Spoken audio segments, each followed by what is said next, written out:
Good morning, everyone. I'm Maria Higgy, President and CEO of United Way of Greater Stark County, and we are so excited to have you join us today. We have approximately 45 of us from the community getting ready to start a very exciting conversation. To give you a little bit of background, in the latter part of 2020, the Stark Community Foundation and the United Way, in partnership with the Center for Community Solutions, released a report, Protecting Stark's Future, a call to coordinate child poverty strategies. This was a companion piece to the report earlier released, the Stark County Community Assessment Report. This research-based report outlines why Stark County needs to intentionally work together to coordinate efforts and target resources to reduce child poverty. The report also provides 7 recommendations on how Stark County can reduce child poverty by working together to address immediate needs, increase the earnings of families, and break cycles of poverty at the neighborhood level. As we work as a community on this very important opportunity, United Way thought it might be helpful to share what we're currently doing to address child poverty with you. Our intent today is to share our work so you may learn about how you might engage with United Way or see opportunities where people you serve might receive support. Laura is putting in the chat box a link to the report in case you haven't seen the report yet, or you want to refresh your memory about the statistics. So let's get started today by sharing some of the data provided by the Center for Community Solutions. Child poverty, especially in Canton, is at crisis levels. More than half of the children in Canton live in poverty. And according to the latest estimates, Canton has the second worst child poverty rate of any city over 65,000 population in the country. We're tied with Youngstown. There are pockets of poverty in every corner of Stark County. In Stark County and across the state, the younger you are, the more likely you are to live in poverty. And pre-pandemic, 1 in 7 Stark County residents lived in poverty. Poverty is solely determined by household income, so poor children live in poor families. Child poverty reduction efforts usually take one of 2 approaches. They help children overcome their disadvantages, or they work with parents to improve stability and increase earnings. The former has a great return on investment, but we have to wait until the children of today finish school, join the workforce before we can see the impacts. Stark County can't wait, and we have the resources in place to be able to do both at the same time. Think about the target graphic. Most of the time, we work on the outer ring. We address immediate needs, and that work is extremely important because you have to stabilize first before you can start to get to the root causes of issues. Getting to the center, breaking the cycles of poverty, require us to also work to increase the earnings of families. So what do? It's going to take the efforts of all of us working together to tackle the child poverty problem. We believe that Stark County can do it. We already have dozens, if not hundreds, of best-in-class agencies and programs which are addressing complex community problems and making a difference in people's lives every day. But poverty is much too large a problem for a single entity to adequately address it. There is no single solution. And we're not here today to solve the problem, but rather to share with you what your United Way is doing in this arena and how some of our programming aligns with that target graphic we just shared earlier. These programs are some of the specifics that will be covered in today's panel. So it is my pleasure to introduce to you Carrie Clemens, Associate VP of Resource Development for United Way. Many of you know Carrie, you've worked with Carrie, and she will serve as our facilitator for today's conversation. Carrie? Good morning. Thank you, Maria. Good morning, everyone. We are excited to be here today and to facilitate this dialogue with you. To say that poverty is complex would be an absolute understatement. It is difficult and there are many causes to it. As Maria said, we can't solve that problem here today, nor can we do that alone. What we really want to do today is bring awareness to the study, to that 3-tier target graphic that Maria highlighted, and offer a discussion of how United Way's current work fits within that target. One of the repeating themes in the study is how critical collaboration is to get real results. We welcome discussion from you on collaborative ideas, and we hope that today will spur more of those future conversations. We have three great panelists with us today who are going to share insight from each of their own unique perspective on community challenges and also talk about programming in place to meet those needs. Before we get started, I want to emphasize that we want to hear from all of you in the audience today. So at any time during the dialogue, please feel free to post a question in the Q&A box that is at the bottom of your screen. We have time allotted later on in the presentation to open this up for questions, and we're going to get through as many of those as we can today. So I know there's a number of childhood education experts in the audience, as well as a number of agency representatives. So we're really anticipating a great dialogue today.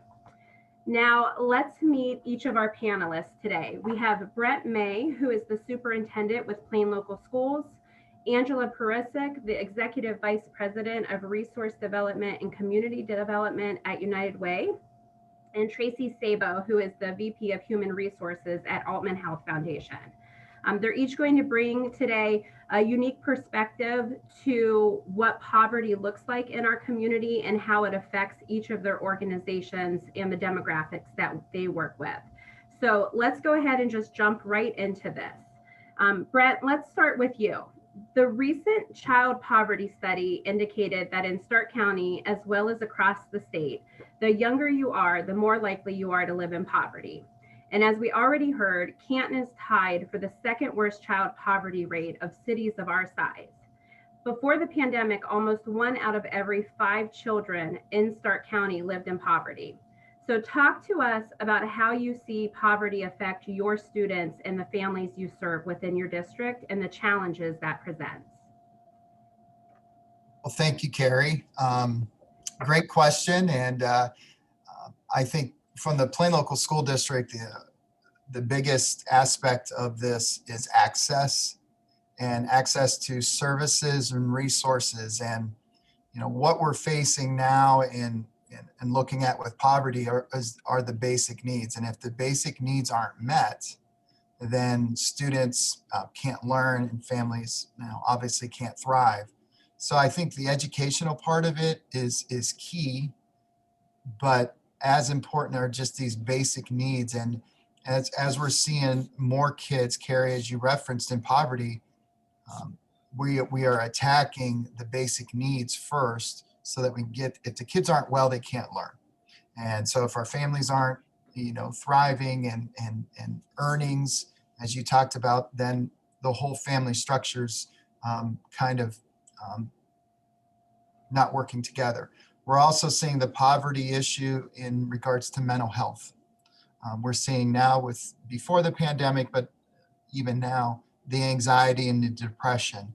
And those issues are real, and it's going to take months and years to resolve them. So as you talked earlier about collaboration and coming together, it's always been important, but there's never been a time that's even more important than now, because we are facing issues with poverty, but the issues that are coming out of those with mental health, access, and education that we've never seen before.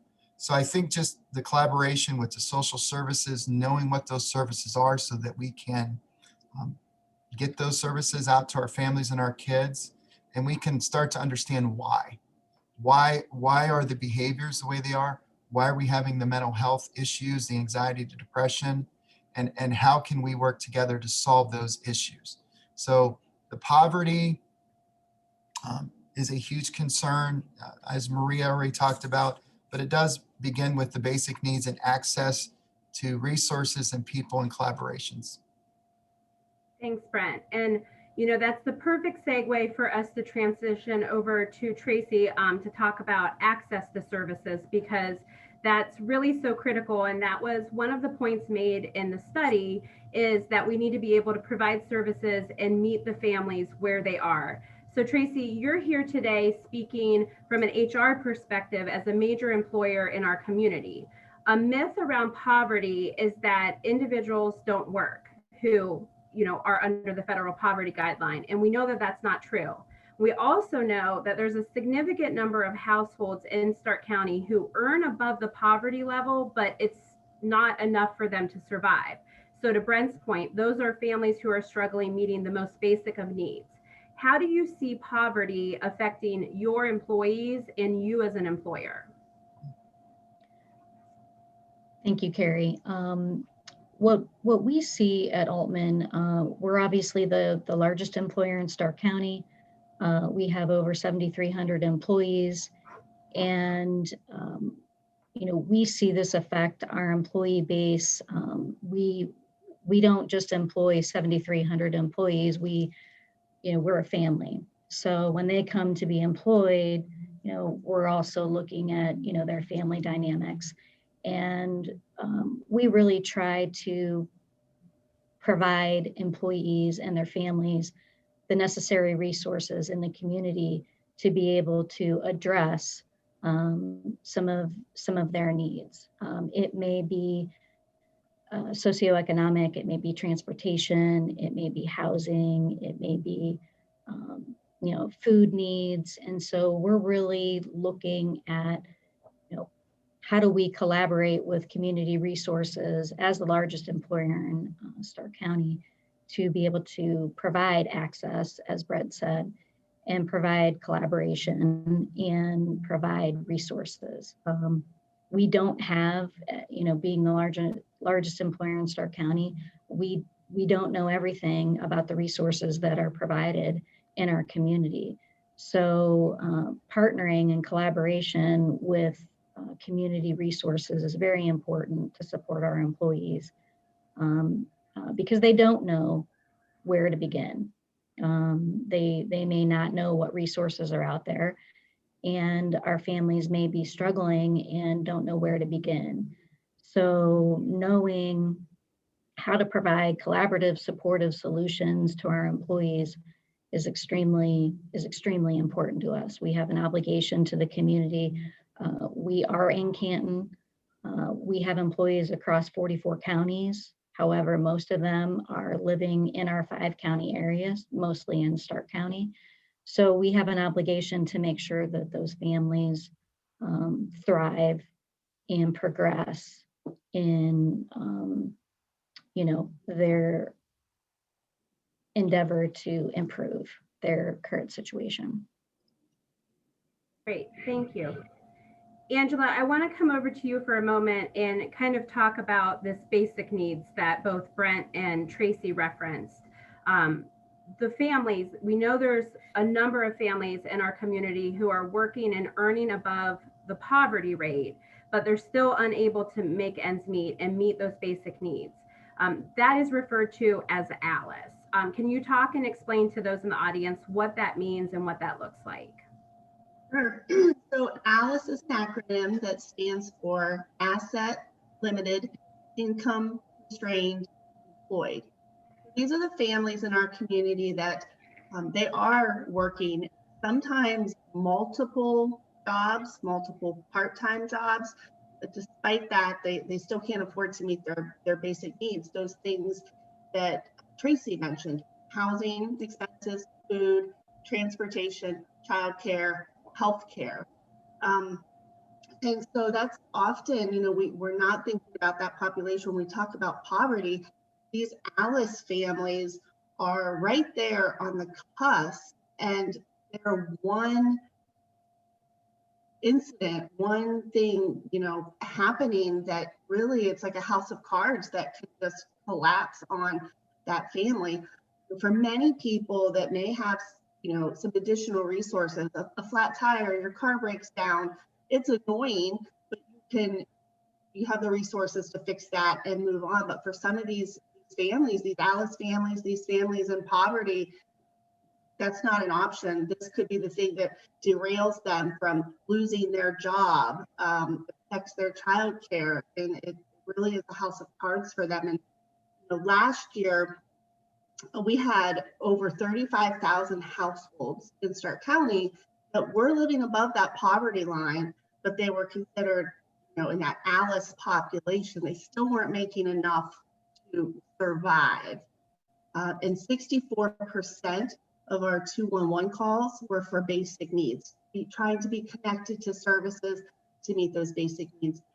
I think it's probably safe for us to assume that when we look at the numbers for this past year, given the pandemic, that we're going to see both of those numbers increase dramatically when we think about those ALICE families. And so one of the things that United Way has always been committed to, that outside ring of that target that we keep talking about, helping people to meet those basic needs.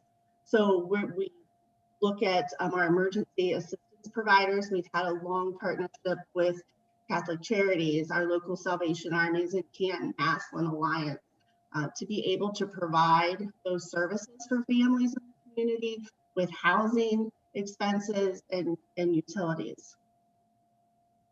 Great. Thank you for sharing some more about that.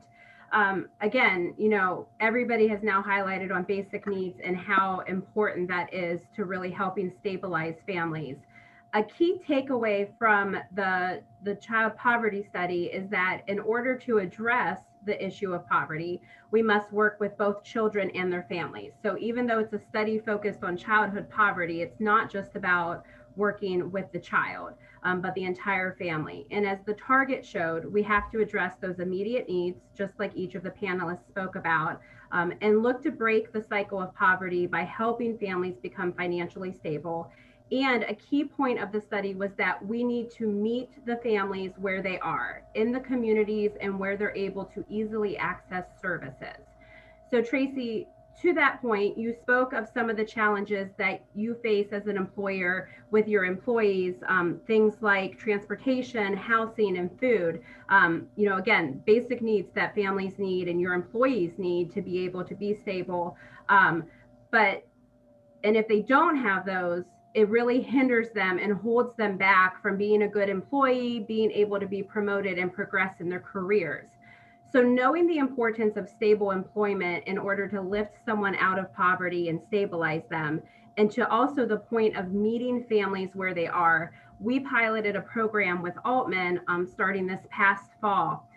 Can you talk a little bit about what that program is and how it works? Absolutely. As Carrie indicated, we have partnered with United Way to implement a program called Prosperity at Work. And that program is really designed to provide what we've talked about: access, collaboration, and education and navigation to our employees on some of those basic needs that we've been talking about. This partnership is very collaborative, and we have what's called a navigator that works with United Way to connect our employees who are struggling with some of these basic need issues. And as I mentioned earlier in my opening comments, we don't know all the resources that are available. And so having this partnership and this Prosperity at Work program and this dedicated resource to our employees is key. This navigator connects our employees with some of their socioeconomic issues. It may be transportation, it may be housing, it may be how do I get my rent paid for a month. And these issues existed before COVID, but I think COVID has really, exacerbated, the issues at hand, because everybody, at one point may be one step away from something traumatic or disastrous happening in their lives or in their families. And so we want to make sure that our employees are supported. They understand what resources are available. This navigator knows the resources that are available in the community and can really get to the heart of what the issues are. Typically, our employees, are, if they have an issue coming to work or an attendance issue, there's a deeper rooted issue behind those things. And so what this does is gives us an ability to look at those deeper rooted issues and then provide resources through Prosperity at Work, through the navigator, who then, develops a trusting relationship outside of, maybe the employer, and can provide, the resources that are necessary to assist them to fix whatever may be going on, and provide a progression for that employee so that they feel that they are moving ahead and solving their issues with the help of the employer and the help of, obviously, the Prosperity at Work program. And I think that foundation really creates, for us as an employer, looking at the whole person, which is extremely important, because an employee who has the ability to take control of some of the things that may be affecting their socioeconomic condition, and being able to improve that, is pretty powerful. And so we want to be part of that relationship with the employee and support them as a whole person. And I think the partnership and the collaboration with the Prosperity at Work program really does that for us. Great, thank you. Yeah, it's definitely a very unique way for an employer, to your point, looking at your employees as family, and to wrap your arms around those employees and provide those services and help them to grow in different ways. Prosperity at Work, it is a new program. We just piloted this in August of last year. So Angela, you've been involved in a lot of the background of Prosperity at Work as it was getting set up and created. Is there anything else you'd like to add from your perspective? Sure. So as Tracy mentioned, we started this project piloting it at Altman. We do have one other workplace that we're also working with currently. I think we all know this, but I think it's important to point out, life doesn't stop because we have to go to work.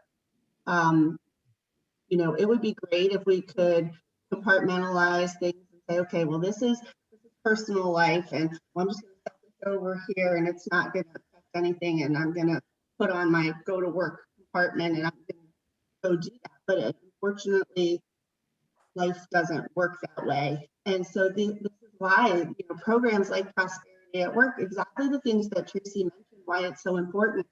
I think one of the things that we realized was that we have to start looking at delivering service to people where they're at. We had been doing this in the schools, which I think we'll probably touch on later, and we had seen it work really well.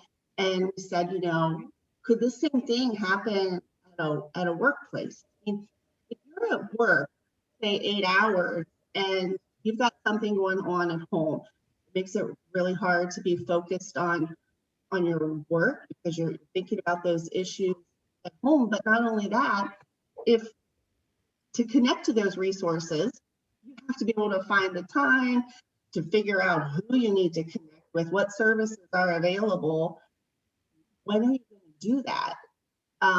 And so I think we found that it was really impactful and important to meet people where they were at, not in the workplace. And so having someone there that they specifically there to connect with them, to help guide them through the system of finding what resources are available, and encouraging them to utilize those resources. I think our long-term goal with this would be to see employees be able to stay in positions. If we can help remove some of those barriers that cause them to start a job and then lose a job because maybe they're late to work or have to call off, those kinds of things, then they're able to have that consistent employment, which benefits the family overall, provides that stability. We hopeful, and I think what we're seeing early on in our 2 pilots is this makes a great difference. Great. So even though the program has only been around for a few months at this point, Tracy, and it's still relatively new, what are some of the benefits that you are already starting to see as far as how it affects your employees to the positive, and even how it affects you as an employer? Well, we have it piloted in our Woodlawn facility, which is our skilled nursing facility. And that has about 400 employees. And then we also have it piloted in our EVS area, which is our housekeeping area. And it's working very well. We Prosperity at Work conducted a needs survey, and it was, interesting because the information that came out was really focused on obviously financial health and financial well-being, which we've talked about. And what ends up happening is that the employees develop a comfort zone with the navigator, and they will either go to their manager if they have an issue, or they'll go directly to the navigator and present a problem, and the navigator will direct them to resources. A specific issue that we've struggled with is some domestic relation issues, and the navigator has been able to direct our employees to resources that have really helped them change their situation. And that could be, financial well-being, which could be related to poverty, which could be related to, their household and the dynamics that are going on in that household. So it's really been eye-opening for our management team as well in those areas, because typically the employees will come to the manager first. They have that trusting relationship with the manager. They may come to them and say, listen, I have this issue and I really don't know how to fix it. And, the manager may not know how to fix it as well, but, wants to provide that supportive, networking. And so for the management team to be able to say to our employees, listen, we have this program, we have this, resource available. I think that this would be an opportunity for you to go talk to this navigator to find out what, your resources are and how you can address this issue. And it's been very supportive, not only for our employees, but very supportive to our management team as well, because they want to do everything they can to try to help, our employees, as, everybody does. And so the management team has really embraced the Prosperity at Work program as well, because they see it as a resource to help support, their employees at the front line. The managers are what we call at the sharp point. So they're dealing with the employees on a day-to-day basis, and they can have direct impact with, sending them to the Prosperity at Work program, which then is the beginning. It's the beginning of access. It's the beginning of education. It's the beginning of collaboration, and it's the beginning of getting them resources and help that they need, so that they can come to work and focus on work and not necessarily some of the other things, as Angela mentioned, that sometimes, boggle up their mind, because they're so worried about, am I going to go home and have electricity, or am I going to, have food to make dinner for my kids tonight, or whatever the case may be. So it's been extremely effective, not only with our employees, but then, as I mentioned, with our management team. It's supportive organizationally. It's been very successful in those two areas. We actually are going to be introducing the program to all of our new hires starting in March. We hire approximately over 1,000 employees every year. So we are piloting it in those two areas, but now we're going to be, it's so successful, and we want to get it out there to all of our employees because it's had such impact, that we will be introducing it to all of our new hires for the remainder of the year. That's great to hear that it's continuing to roll out and encompass more employees within your organization. And I think we all can relate to, when you're bringing those challenges and that stress, as Angela said, and Tracy, it makes it so hard for you to focus at work on what needs to be done. And on the kind of the counter side of it, that's the same for students and children in our community. You know, if they're seeing and experiencing those struggles at home, they're bringing that to school with them. And it becomes hard for them to focus at school and can create different challenges. So, you know, along the lines of collaboration and, you know, some of the best in class programs that we have in our community, one of those is Care Team, and it's a phenomenal program that is out there in the school districts working with children and families. Brent, Care Teams are something that you've had at Plain for quite a while now, and we know they're highly successful, but everybody out in the audience may not be familiar with what Care Team is. Can you talk a little bit about that? Yeah, sure. Thank you, Carrie. Yeah, care teams, thanks to United Way, we have 9 school buildings in Plain Local, so we have a care team. So the basic question is, what is a care team? It's a team of people that who work with families and students to get them help. I mean, that at its core is the simplest way to explain it. The team is made up of all sorts of people, and it varies from child to child and family to family. So a team could be the counselor. We're lucky enough to have a relationship with child and adolescent behavioral health. It could be a social worker, it could be a clinical counselor, it could be the court system, it could be whatever agency that we need to bring in to help the family, to help the child. And so try to identify the problem and then wrap around services to the child and to the family to make sure that the child is succeeding in school. So it's a very layered process. Usually the care teams in our buildings meet every other week, and you can bring a child to a care team out of concern. So if so-and-so isn't coming to school, well, let's talk about, let's talk about this student. Why isn't he coming to school? Why isn't she coming to school? Let's identify the problems and then input the services or the people that we need to help, solve it. So if they're not coming to school, well, maybe they're the only one at home in the morning. They're taking care of the little one. So how do we work through that? Or they don't have housing, or they don't have food, or they, whatever it may be. How do we get services, to those people? And then we track the success. So we could have 5 kids talked about every couple of weeks. We could have 10. It just determines on what the need is right now. I will tell you that care teams have been the single, and I'm not just saying this, it's been a game changer in our buildings. And anybody can refer a child or a family, so to speak, to the care team.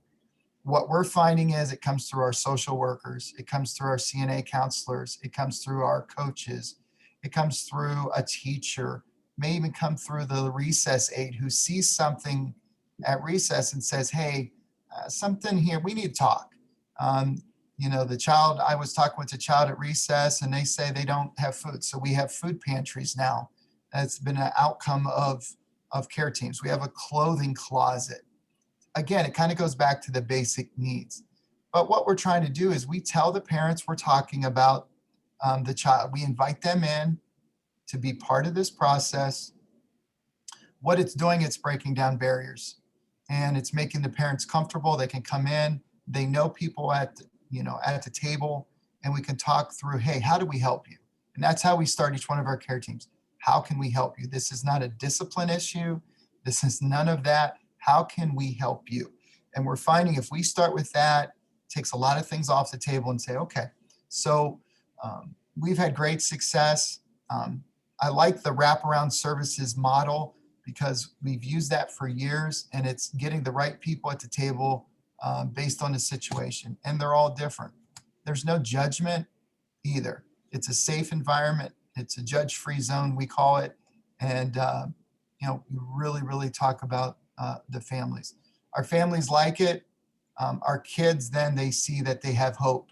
And I think that's one of the things through all of this that we lose. Hope is so important. So we're trying to provide hope in a safe environment where we can talk about kids. That's what we do. Let's talk about kids and how can we help them. we'll go out to their homes if we need to have a care team meeting at a home, if we need to go out to a community center. I like what was said earlier, meeting families out in the community, meeting them where they need to meet. If they don't have a car, we'll go to them.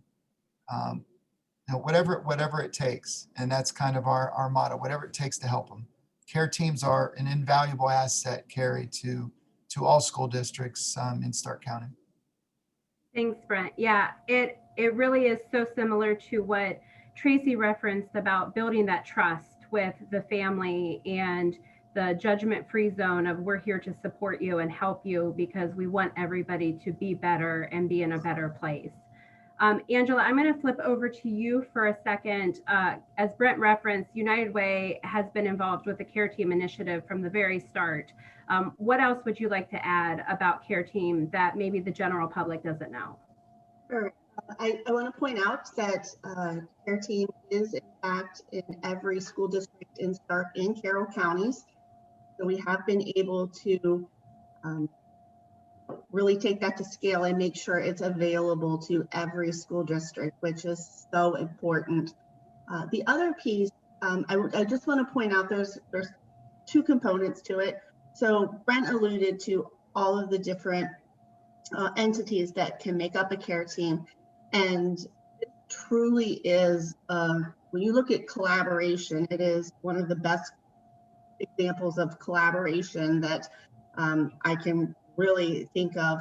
So at that table for care team, oversight, direction, there's lots of systems in place. So in addition to United Way, it's Stark MAR, Stark DD Board, Stark Health Department, Stark County Department of Job and Family Services, Stark Education Partnership, Stark County Family Council, Stark County Educational Service Center, and Stark County Family Court. So all of those system heads sit at that table and help to guide care team. And then in addition to that, when we talk about in the schools, every school district has some form, maybe different numbers, depending on the size, is a family support specialist. So it's those folks from that community that provide that direct service and connecting those families with the resources that Brent talked about.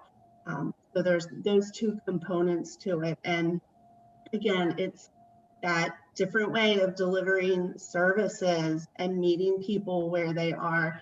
And really, this started, I want to say in the late 90s in Fairless, and a great idea, and working together as a community, we've been able to take this scale, and I think it really highlights what can happen when we do come together and work together, and the success that we can see.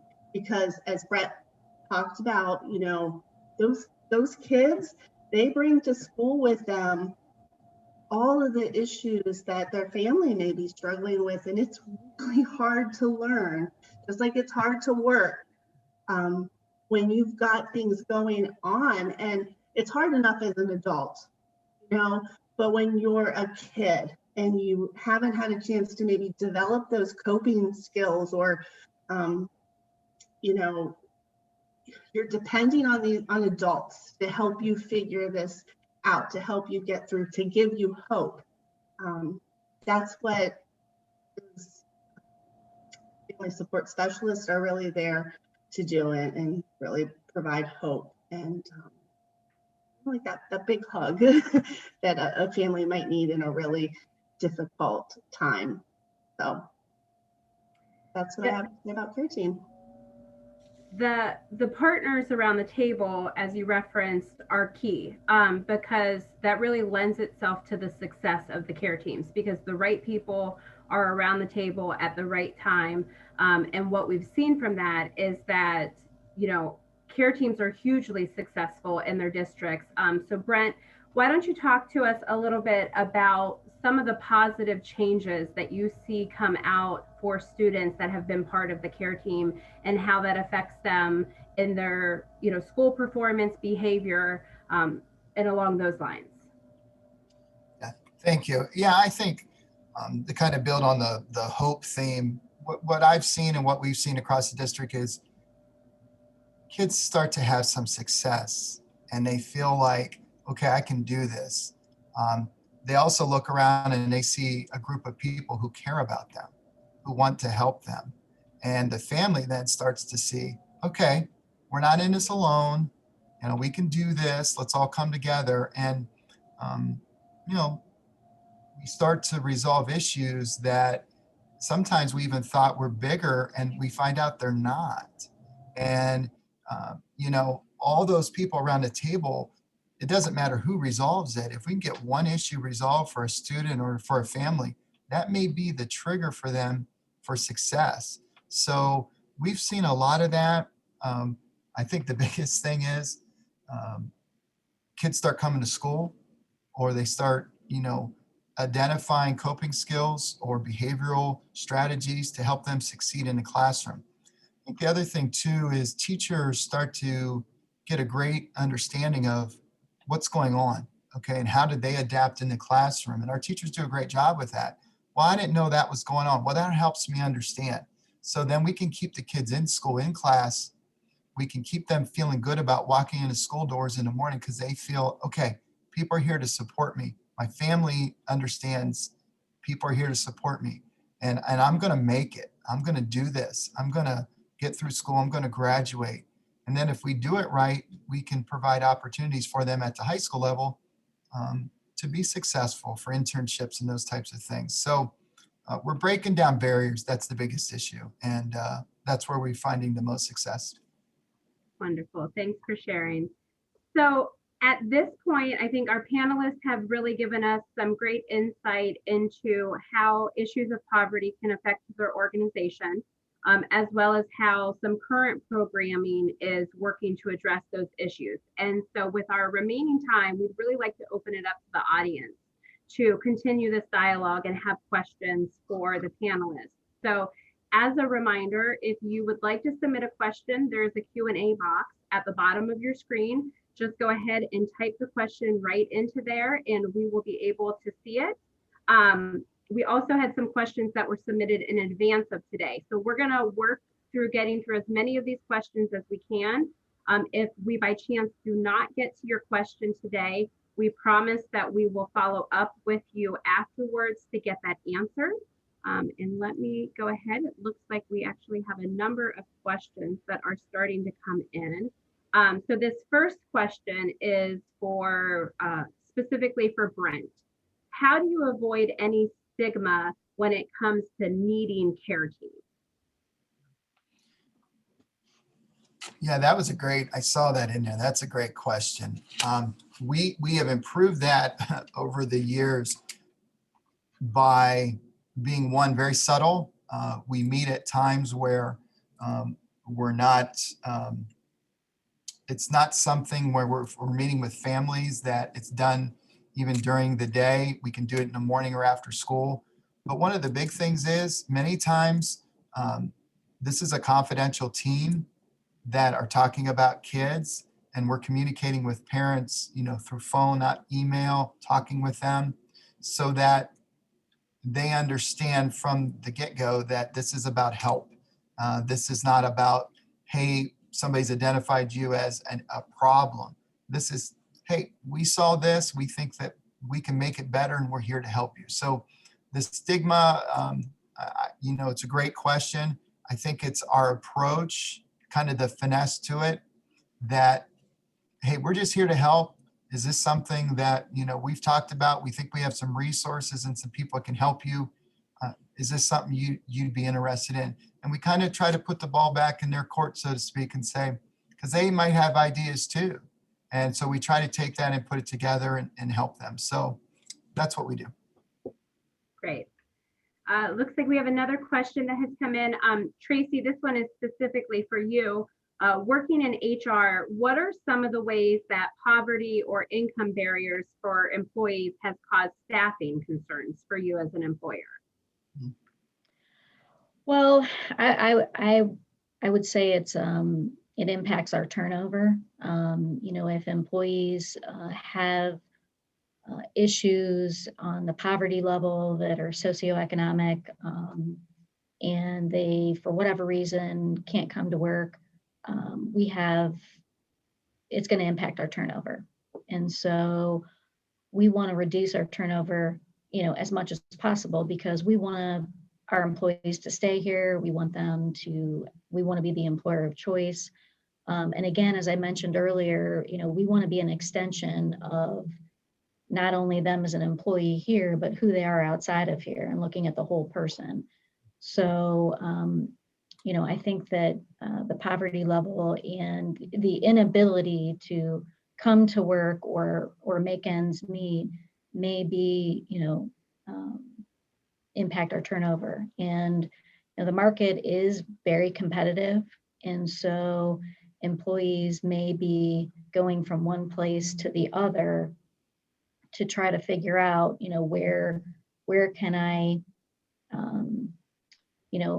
increase my earnings, in the best capacity.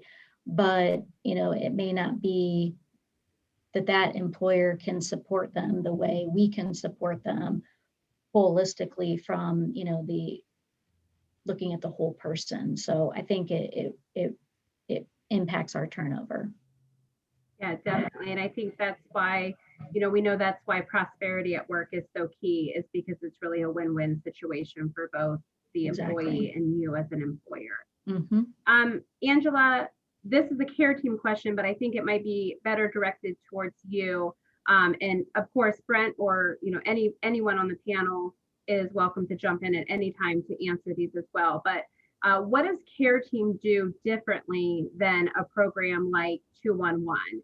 And so this may need a definition of what 211 is, for anybody in the audience who's not familiar with it. Sure.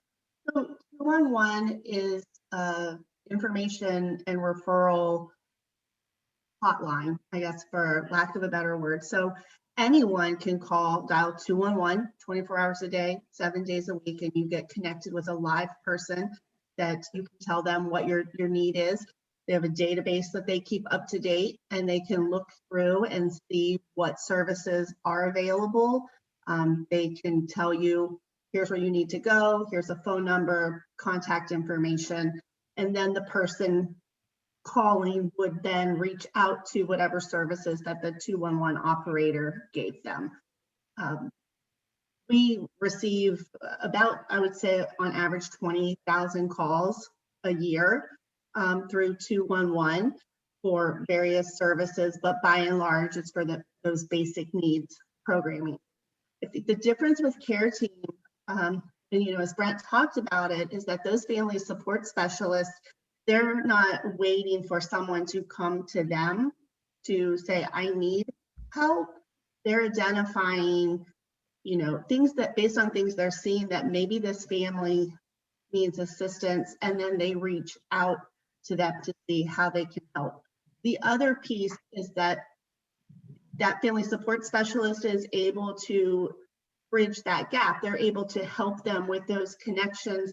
The difference with 211 is then the onus really is on that person to make that phone call, take care of it, which they still may need to do that through care team, but it's a little bit like I would think of a case manager that really works with that holistic approach to whatever the issue that family, that student may be going through. And I'm sure Brett could talk in more detail about that. Great, thank you. Brent, did you have anything else that you wanted to add on that one? No, I think Angela said it perfectly. Yeah, it's just about connections and reaching out to people. So no. Great. So we have time probably for maybe one or two additional questions. Brent, how do families know if their school has a care team and how to access that program if it's coming from a family perspective rather than a referral within one of the school employees? As far as school districts go, I do believe, well, I know all school districts have them. As far as reaching out in your own personal school district, what parents will do is they're going to talk to the most trusted adult that they know in that school. So if it's a teacher, you could call a teacher, you call a counselor, the principal. You could talk to the clinical therapist that we have from CNA, anybody, because all we really need is for you to talk to anybody. It could be the custodian, whatever. Everyone knows we have them, and so it's get that family's name, and then someone from that care team will reach out to them or connect them instantly. Actually, that's what we try to do if we can. So it's just telling whoever, probably the most trusted adult, tell them, and we'll get them the services or access to the team.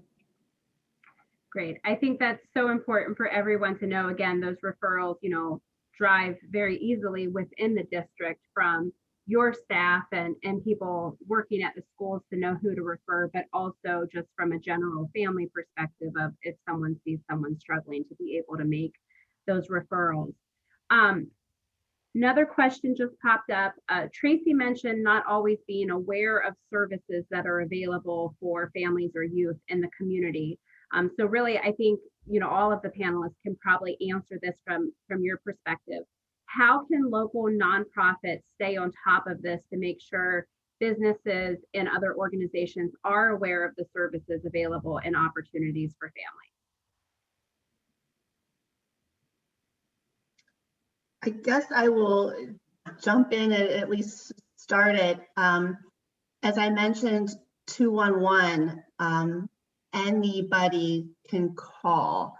So, and they do a great job of keeping that database up to date. So I would always suggest, when you don't know where else to go, you can start with calling 211, and the operators will work with you to identify whatever services might be available to address the individual's need.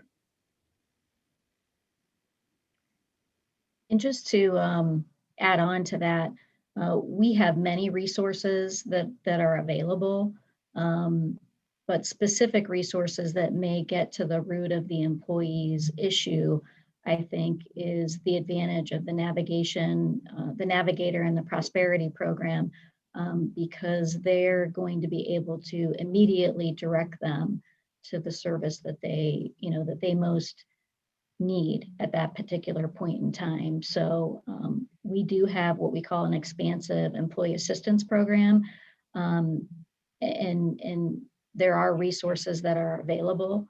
But this Prosperity at Work program is much more specific and directed to that particular employee's need at that particular point in time.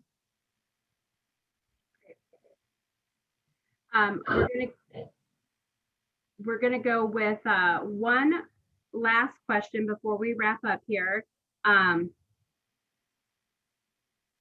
Okay, so and I think there's actually two questions out here I think we can kind of tag together, and these are for you, Tracy. So the first question is, have you found a wide range of needs by employees seeking assistance through Prosperity at Work? And so I'd like to kind of also tag onto this. Maybe you can talk a little bit about the needs survey, because that's going to play into answering this question, and also talk to us a little bit about how many of your associates have engaged with Prosperity at Work to date, through answering those needs surveys or getting direct assistance and working with the Navigator. Okay. Well, we have the pilot program encompasses about 500 employees. And as I mentioned, we're going to be delivering the program to our new hires starting in March. In the pilot program, we did do a needs assessment survey, and the two highest components were financial well-being and then personal well-being. So our Navigator, would like to develop programming around those two big concepts. And specifically, I mentioned earlier that our employees have been impacted by the Prosperity Program and the Navigator. We've had significant issues with employees and referred them to the navigator. I mentioned a domestic relation issue earlier specifically, but that was related to, the employee being, not having access to transportation because of the domestic relation issue. So that navigator was specifically able to, help that employee with that circumstance. And it was an attendance issue. And through the help of the navigator and the Prosperity at Work program, that employee no longer had a transportation issue because they were able to work a solution out.